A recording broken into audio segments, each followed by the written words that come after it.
May galaw ang LA Lakers ngayong araw. They will sign Kevon Looney to a 1-year, $3.9 million contract.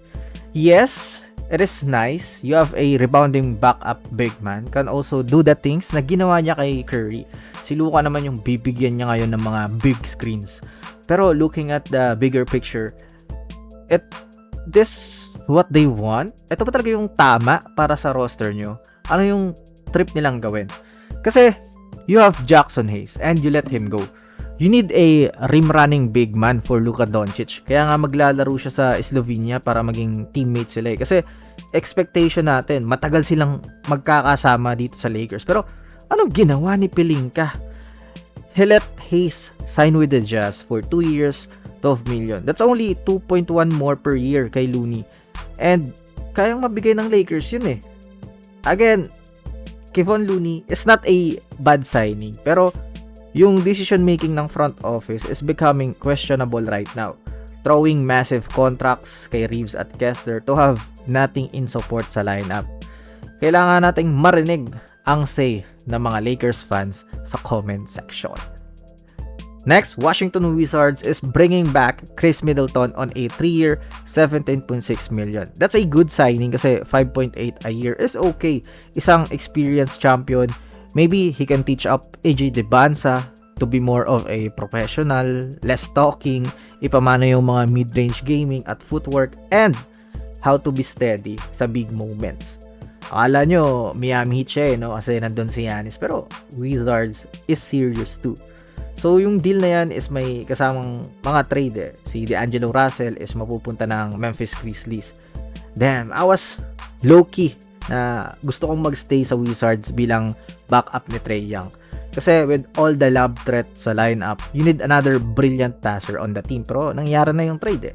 Maybe D'Lo can guide the young Memphis Grizzlies team.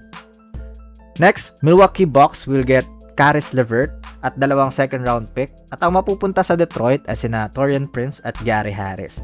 Talent for depth swap yung nangyari. Bucks need another firepower with LeVert and yung Pistons need more veteran on the team. Tsaka disappointing naman yung playoffs ni LeVert eh. 5 points per game kaya it do made sense to trade him for some role players.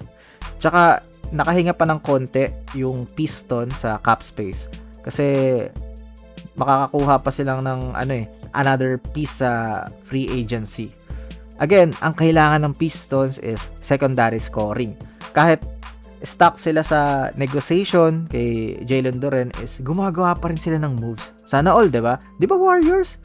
For the Bucks naman, it's just I don't know kung ano yung next step sa kanila, yung direction kasi alam nating lugmok sila ngayon after ng Giannis trade.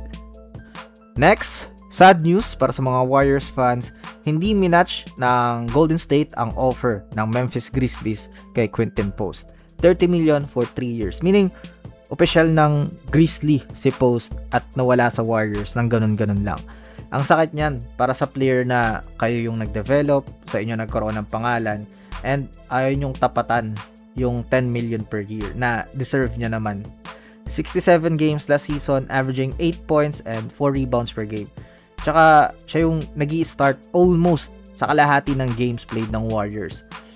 Grabe yung front office ngayon ng Warriors, di natin alam eh. So, yung front court ng Memphis ngayon, merong Zach Edey tapos Quinton Post.